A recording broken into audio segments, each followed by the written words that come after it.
Cindy Blackman, sometimes known as Cindy Blackman-Santana, is an American jazz and rock drummer. Blackman is best known for recording and touring with Lenny Kravitz. Blackman has recorded several jazz albums under her own name, and has performed with Pharoah Sanders, Sonny Simmons, Ron Carter, Sam Rivers, Cassandra Wilson, Angela Bofill, Buckethead, Bill Laswell and Joe Henderson. Tony Williams is her main drumming influence. In 1997 she recorded Multiplicity as a drum teaching video.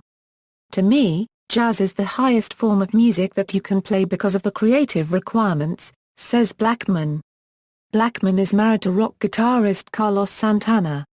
Biography. Early musical training and influences. Born November 18, 1959 in Yellow Springs, Ohio, Blackman comes from a musical family. Both her mother and grandmother were classical musicians and her uncle a vibist. My mum, when she was younger, played violin in classical orchestras, and her mum, incidentally, was a classical musician. My mum used to take me to see classical concerts, says Blackman. My dad was into jazz, Miles Davis, Ahmad Jamal, people like that.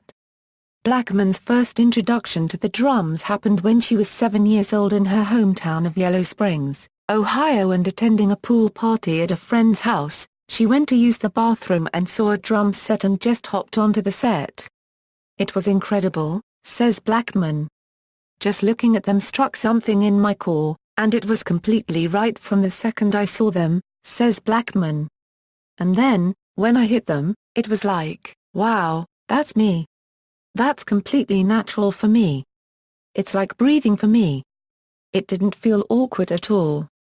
After her first introduction to drums at her friend's house, Blackman began playing in the school band and was able to convince her parents to get her a drum set of her own while she was still only 7.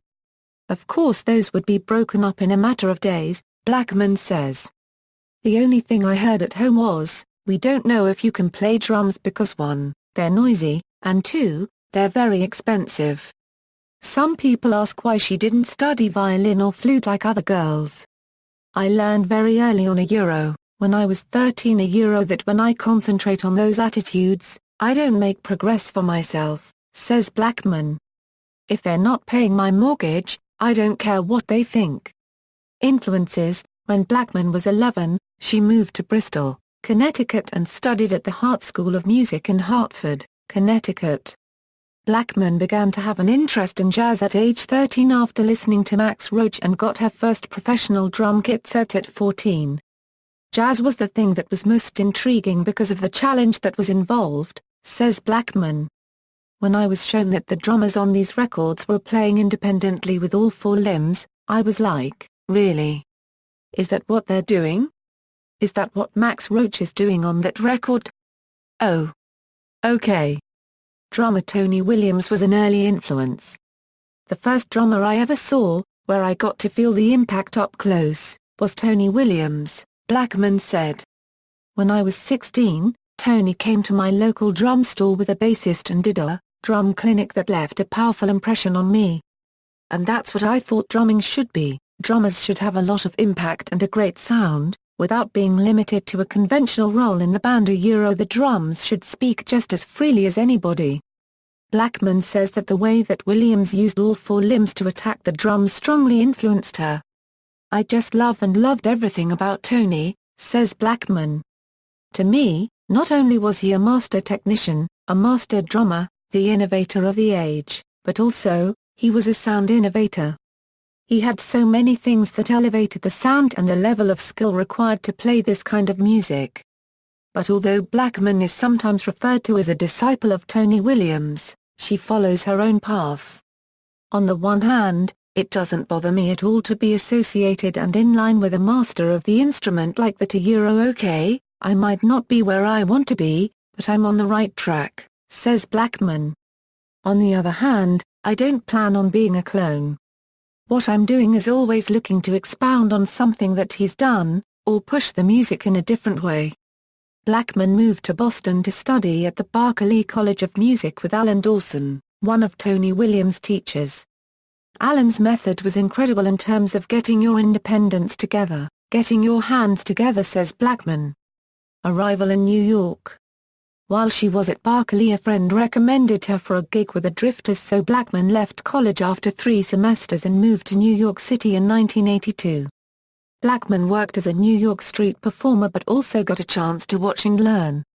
I looked for Art Blakey, I looked for Elvin Jones, I looked for Philly Joe Jones, for Roy Haynes, for Tony Williams. I saw so many great drummers, like Ed Blackwell and Billy Higgins, Louis Hayes. I saw Al Foster play quite a bit, Billy Hart, Jack DeJohnette. All these people, they're in New York, so I got a chance to watch them do their thing. While in New York, Art Blakey became a significant influence. He really was like a father to me. I learned a lot just watching him. I asked him a lot of questions about the drums and music and he answered all of them. He was fantastic, said Blackman. Blackman initially encountered resistance to a woman playing drums in the jazz world. I'm a black woman, so I've encountered racial prejudice, and I've encountered gender prejudice. I've also encountered prejudice against my afro when I wore that out. But I've also encountered prejudice against my musical opinions. What I've learned to do is completely ignore that. First compositions and recording contracts equals. In 1984, Blackman was showcased on Ted Kurson's Jazz Stars of the Future on WKCR-FM in New York. In 1987, Blackman's first compositions appeared on Wallace Roney's Verses album. When an executive at Muse Records heard Blackman's recordings, he offered her a recording contract to lead her own project. In 1988, Blackman released Arcane, her debut as a band leader. Her band included Wallace Roney on trumpet, Kenny Garrett on alto saxophone, Joe Henderson on tenor saxophone, Buster Williams and Clarence Sy on bass, and Larry Willis on piano. Work with Lenny Kravitz.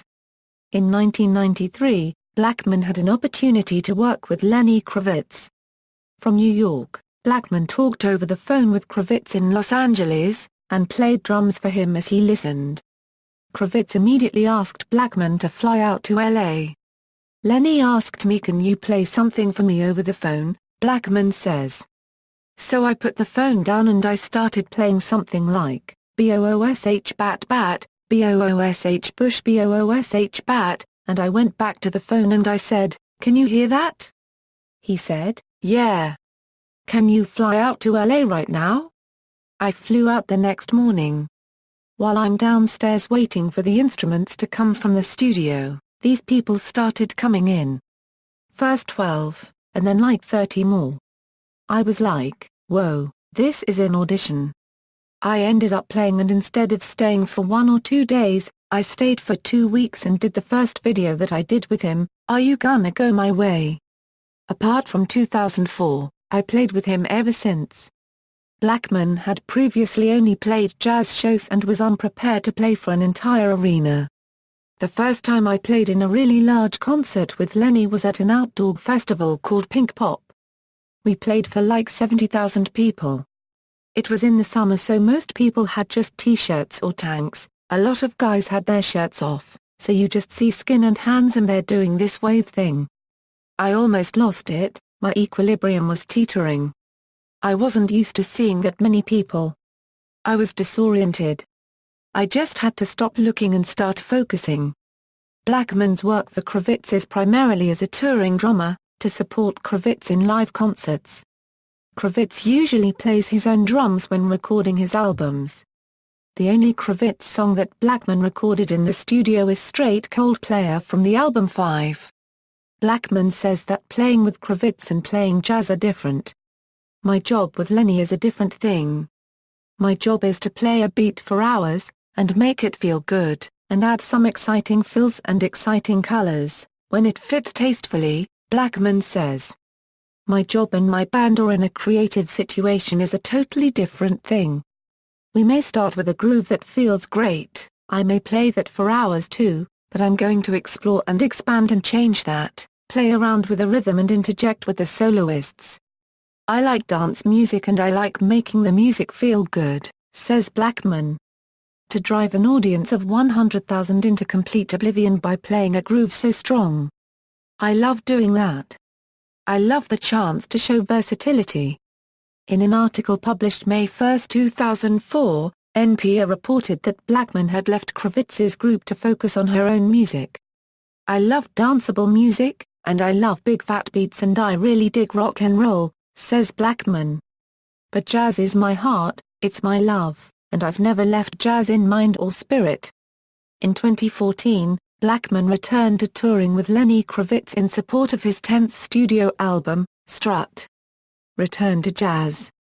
In 1994, Blackman made her first recording with a working group and called the album Telepathy because of the tight communication in the band. "I wanted to do a quartet record because of the amount of space you get with fewer players," she said in Telepathy's liner notes. "It's intimate, but more dimensional than a piano trio. I'm really into the sound, and it was nice to play with a group that was a group. You can't help but have a better feel when the musicians know each other, are headed in the same direction, and have the same goals. You can make most everything work. You get chances to play a lot of colors, and really stretch your ideas." In 2005, Blackman released music for the new millennium on her Sacred Sounds label. "It's rooted in tradition, but it's not traditional music.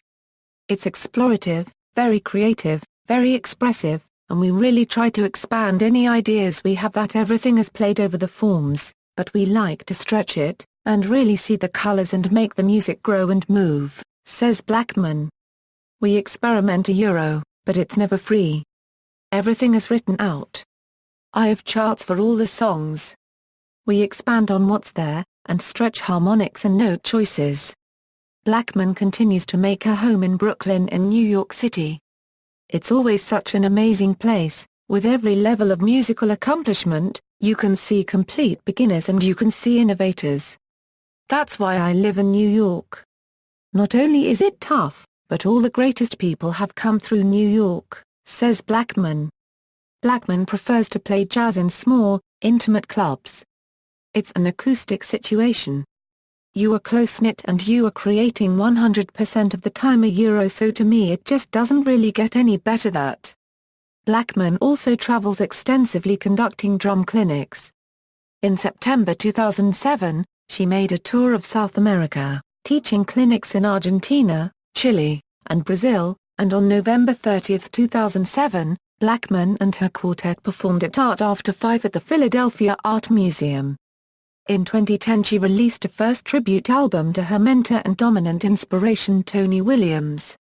Another Lifetime featured Mike Stern on guitar and organist Doug Kahn following the lineup of the original Tony Williams Lifetime. As guest musicians appeared Joe Lovano, Patrice Rushen and Vernon Reid. Reid is the lead guitarist on the second Williams tribute album Spectrum Road, a collaboration between Blackman, Reid, John Metzger on organ and former bassist of Lifetime and Cream Jack Bruce. Bruce also sings on 3 tracks of the album and Blackman lent her voice to "Where," originally written by John McLaughlin and sung by Williams, which already appeared on another Lifetime in an instrumental version.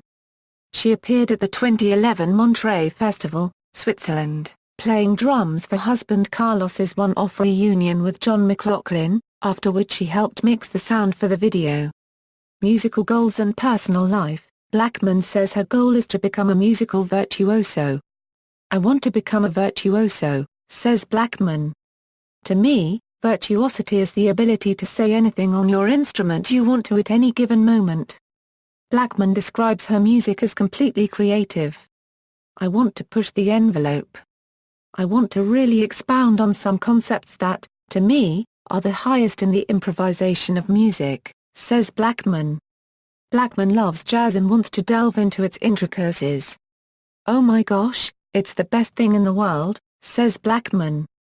"I feel so blessed, and I'm so thankful to be able to play music. It's an honor, and it's a blessing." On July 9, 2010, Carlos Santana proposed to Blackman on stage during a concert at Tinley Park, Illinois. Blackman is Santana's touring drummer. He proposed right after her drum solo. They were married on Maui, Hawaii on December 19, 2010. People magazine. Spirituality of music equals, Blackman attended a Baptist church during her teenage years, but became a follower of the Bahá'í faith at the age of 18. She also started studying Kabbalah in the 2000s. Blackman cultivates spirituality in her musicianship. I believe that music is so sacred that once you're playing music you are doing the work of prayer, whether you're conscious of it or not, because you have a focused intent, says Blackman. You transcend, because you're crossing barriers that a lot of people and even us as musicians don't normally venture to, because we don't think about it. When you can learn to move those energies, even if they're sad, into something that is of benefit, like focusing on bringing light to people who are listening, or just to the universe in general, then you can do something good with it. I don't keep that in mind 100% of the time. I'm human, but I try to. Role as female musician Blackman is a rarity as a female jazz percussionist. In the past, there were a lot of stigmas attached to women playing certain instruments, Blackman says. I think a lot of women stick to particular instruments, like piano, that are acceptable, so that lessens the playing field in terms of how many women are out there. And let's face it, boys' clubs still exist. But I care nothing about that at all. I'm going to do what I'm going to do musically anyway. However, Blackman draws on the role models of her mother who played violin in an orchestra and her grandmother who was a classical pianist and does not let stereotypes deter her. God forbid I should be limited to only play my drums in my basement. But if that's all I had, that's what I would do, says Blackman. Any woman, or anyone facing race prejudice, weight prejudice, hair prejudice. If you let somebody stop you because of their opinions, then the only thing you're doing is hurting yourself. I don't want to give somebody that power over me. Blackman is adamant that musicality has nothing to do with gender.